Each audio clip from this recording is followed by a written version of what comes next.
Assalamu alaikum warahmatullah. Bismillah ar-Rahman ar-Rahim. So we move on to the next chapter of our curriculum, which is conditional statement, Jumla Shartiyya. So a conditional statement is made up of two parts.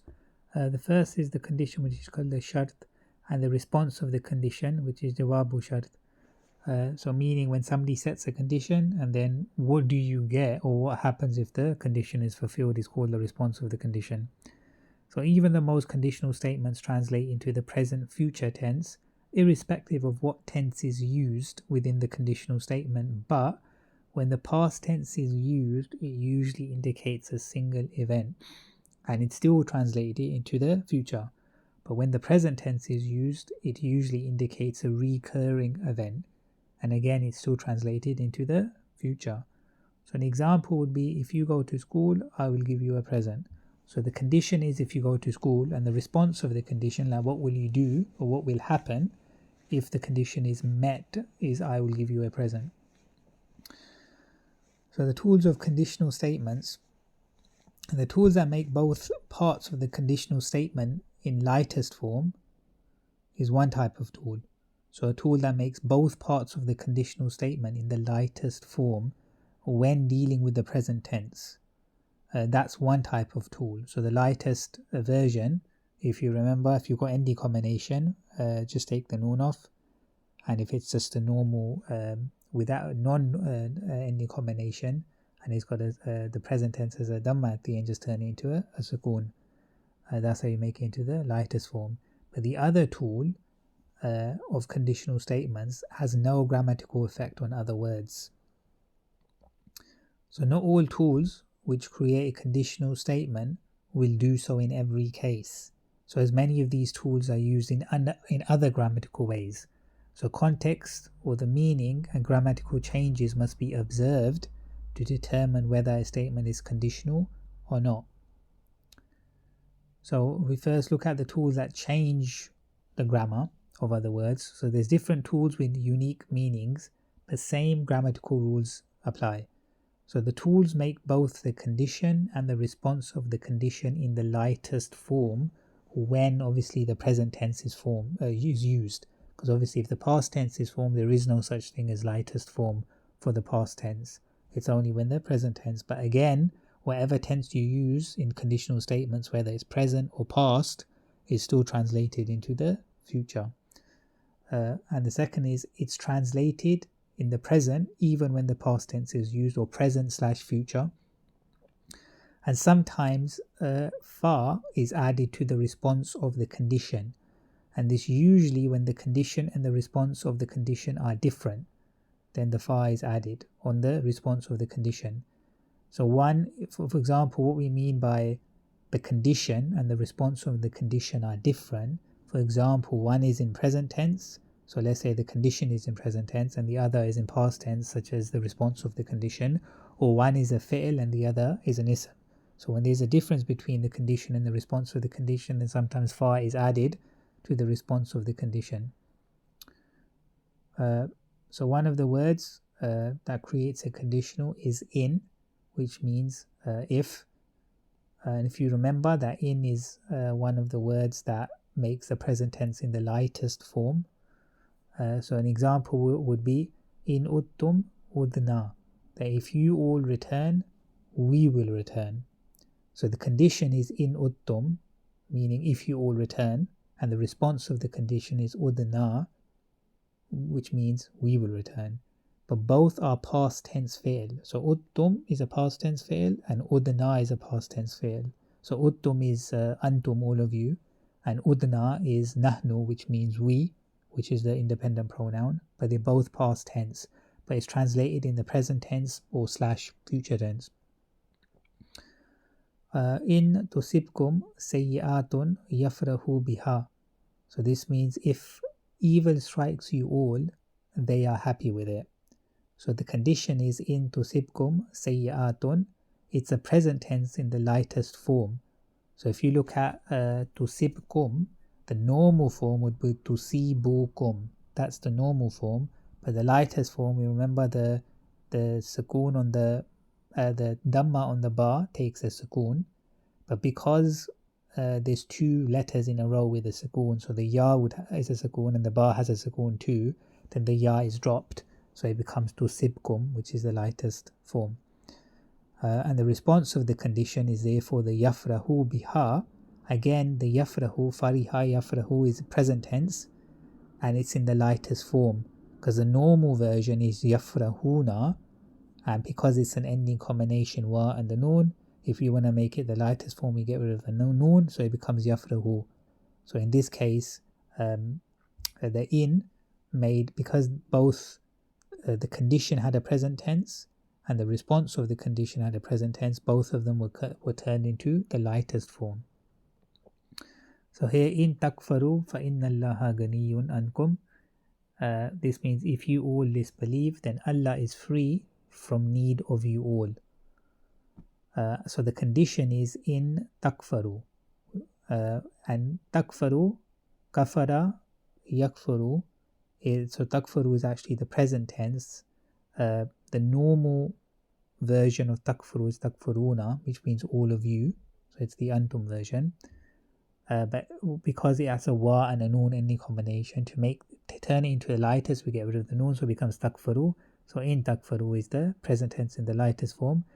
And the response of the condition has a fa on it. So the whole thing, fa inna allaha ganiyun ankum, that's the whole response of the condition, and it has a fa on the inna allaha, which the inna allaha is actually a noun sentence. So the fa is added to the response of the condition, as the condition, which is a verb sentence, and the response of the condition, which is a noun sentence, are different. So that's why the fa is added to it. Because if you look at inna allaha, inna is a harf of nasab, and therefore this is a noun sentence, even though which is a response of the condition, even though the condition was a verb sentence. So that's why because they're different, the fa is added on the response of the condition. So the fa would mean in this case then or therefore Allah is free of need of you all. So the other word which creates a conditional statement is man, which means whoever. So it's different from the man, which is an ism mawsul. So the example would be man yatawakkal ala Allahi fahuwa hasbuhu, which means whoever places trust upon Allah, then he will suffice him. And the condition is man yatawakkal ala Allahi. So the condition is whoever places their trust upon Allah. That's the condition. That's the shart. And because we're using man and there's a present tense, which is yatawakkal has become in the lightest form. So the normal form is yatawakkalu. And because we want the lightest form, the dhamma on the lam at the end takes a sukoon, so it becomes yatawakkal. And that's why it's present tense in the lightest form. And the response of the condition is fahuwa hasbuhu. And again, you can see that there's a fa at the start, because huwa hasbuhu is a noun sentence. So the fa is added to the response of the condition, as the condition is a verb sentence, whereas the response of the condition is a noun sentence. Because they're different, the fa is added. Another word for conditional statement is ma, which means whatever, and it's different from the ma, which is an ism mawsul, and is different from the ma of negation as well. So it often comes with min, which means from, which acts as a clarifier of the whatever condition. So whenever you say whatever, then the min is sometimes used to clarify what you're talking about. So here's an example. Ma tafalu min khairin fa inna allaha bihi alimun. So this means whatever you all do from any good, then indeed Allah is all knowing of it. So the condition is ma tafalu min khairin. So the min is there just to clarify what are you doing. So Allah says whatever you all do, but then it's clarified from good. So that's what the min is there. And tafalu is actually a present tense in the lightest form, because the full version will be tafaluna, which is the antum version. The independent pronoun is antum, all of you. So it's tafaluna. But remember, it's because if you want to turn it into the lightest form, because it's wa and noon any combination, we just drop the noon, so it becomes tafalu. So this is present tense in the lightest form. And the response of the condition is fa inna allaha bihi alimun. And again, inna allaha, the inna is a harf of nasab, and therefore it creates a noun sentence, and that's why the fa is there. So the fa is added to the response of the condition, as the condition is a verb sentence, whereas the response of the condition is a noun sentence. So because there's a difference, the fa is added to the response of the condition. And the next one is aynama, which means wherever. So an example would be aynama tukunu yudrikumul mautu. So it means wherever you all may be, death will overtake you all. So the condition would be aynama takunu. So again, takunu is a present tense in the lightest form, because the normal version is tukununa. It's this is the kana family. So takununa. So all of you. Because it's wa and noon ending combination, to make it lightest we drop the noon, so it becomes tukunu. So aynama tukunu, so it's a present tense in the lightest form, and the response of the condition is yudrikumul mautu. And because adraka yudriku again is a present tense, and you can see that the yud, it's yudrik, which is in the lightest form as well. Because in the normal form it would be yudriku, so the kaf would have a dhamma on it. Because we want it in the lightest form, because of the aynama, the condition, then the dhamma takes a sukoon, becomes yudrik. So therefore it's yudrik kumul mautu. So therefore it's in the lightest form. Again, it's a present tense in the lightest form. Because the condition is present tense and the response of the condition is also present tense, then no fa is needed on the response of the condition. And so we move on to the other part, which is the tools that do not change the grammar of the sentence. And there are two types which have their own meaning and rules. One is what we call the word law, which means had. So it has no grammatical effect on other words, and it's used for highly unlikely or hypothetical cases. So it means had, or had it been the case, and it translates in the past tense. You often find the lam on the response of the condition, which means then. So meaning you're saying, had they done this, then this would have happened. And so that lam represents then. And it's translated in the past tense. So example here would be law yuti'ukum fi kathirin min al-amri la anittum. So Allah said, had He obeyed you all in much of the matter, then you all would be in difficulty. So this is an unlikely hypothetical event. That's why law is being used. So it's an unlikely, that this is highly unlikely to happen. So the condition is law yuti'ukum fi kathirin min al-amri. So the law has no grammatical effect on the other words. You could see yuti'u right at the start, yuti'ukum. Yuti'u is actually present tense, but it's normal. It hasn't been, it's not in the lightest form. Otherwise it would be yuti if it was the lightest form. So it doesn't, the law has no effect on it or on anything else. And the response of the condition you can see is la anittum. And the lam is on the response of the condition because it means then. So meaning had this happened, then this would happen. And you can see it's translated into the past tense as well. And then something we've done before, which is idha, which means when, and it has no grammatical effect on other words, is used for more high likely events. So it's more likely, if something is more likely, then we use idha. With the present tense, it's translated in the present / future tense, and it indicates a repeated event. But when idha comes with a past tense, it's still translated into the present or future tense, and it indicates a single event. So sometimes the fa is added to the response of the condition. Usually when the condition and the response of the condition are different, like we mentioned before. So for example, one is present tense and the other is past tense, or one is a fi'l and the other is a ism. And if you remember, idha also means suddenly when it comes before a noun sentence. So an example would be here, idha ja'a nusrullahi wal fath. And then there's some ayat in between, and then the condition or the shart of the shart and the response of the condition is fasabbih bihamdi rabbika wastaghfirhu. So this means when the help of Allah and the victory comes, then glorify with the praise of your Lord and seek His forgiveness. So this is a highly likely event. That's why idha is used. So the condition is idha ja'a nasrullahi wal fath. So idha has no grammatical effect on the other words.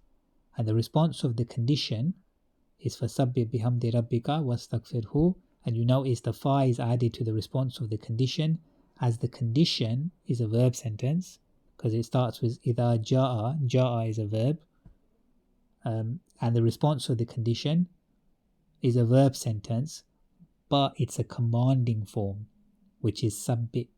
So it's a command. Whereas the condition was a verb sentence, but it's past tense. Ja'a is past tense. Whereas the response of the condition is a verb sentence also, but it's in command form.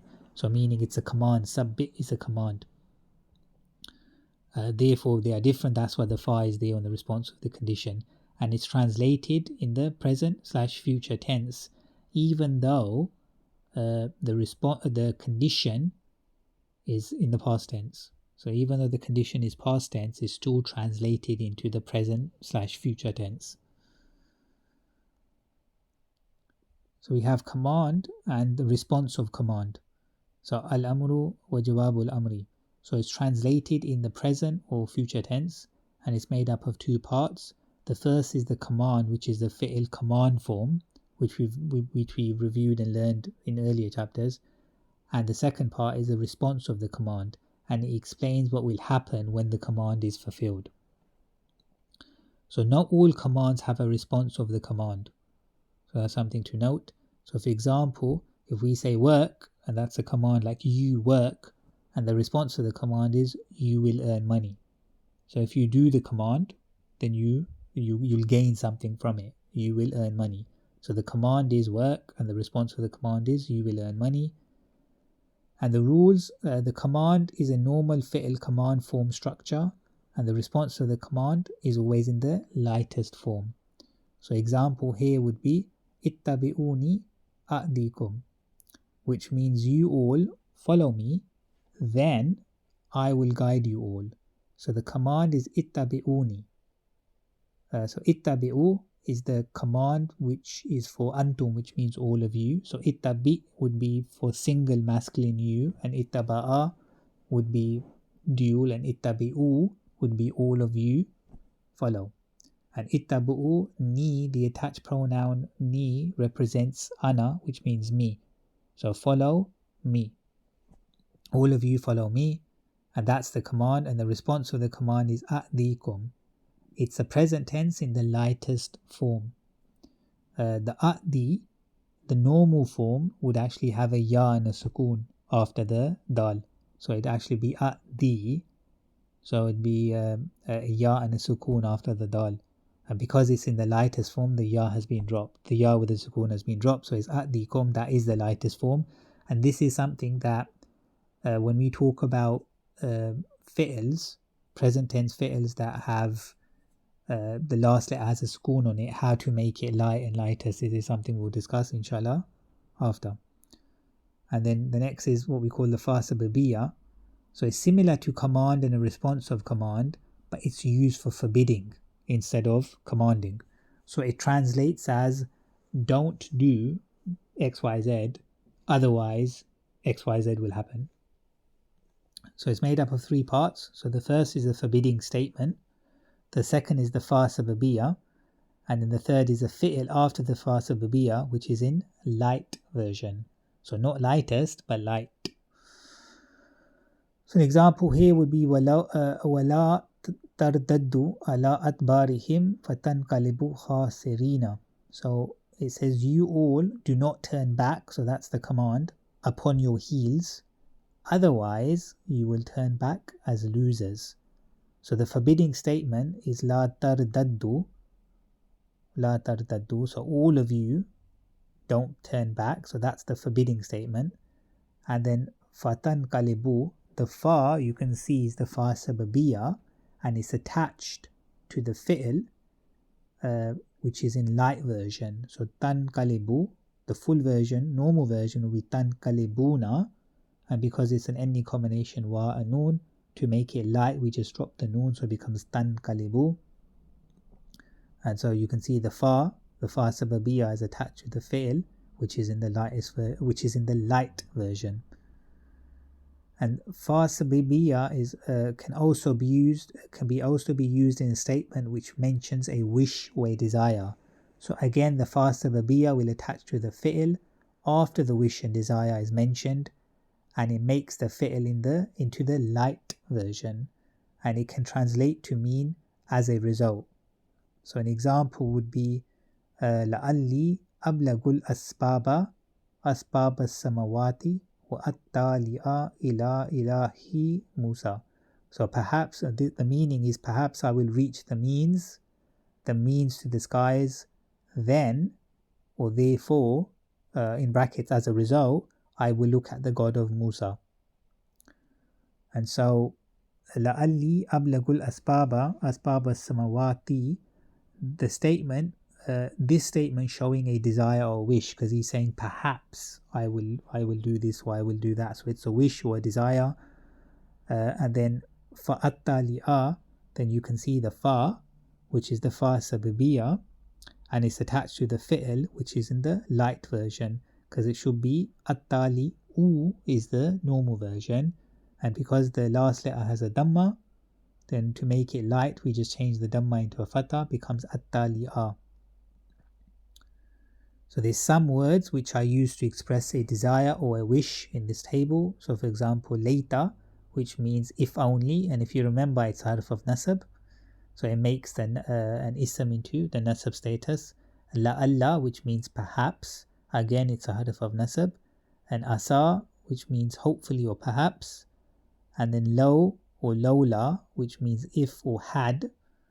And hal, if you remember, means it can mean did or is, and it's a yes, it creates a yes or no question. So as per usual, at the end of every chapter we always advise you to go over the vocabulary list chapter at the end of this book. Ideally at the end of every session this curriculum is studied, so that your Arabic grammar knowledge increases with your vocab knowledge, inshallah.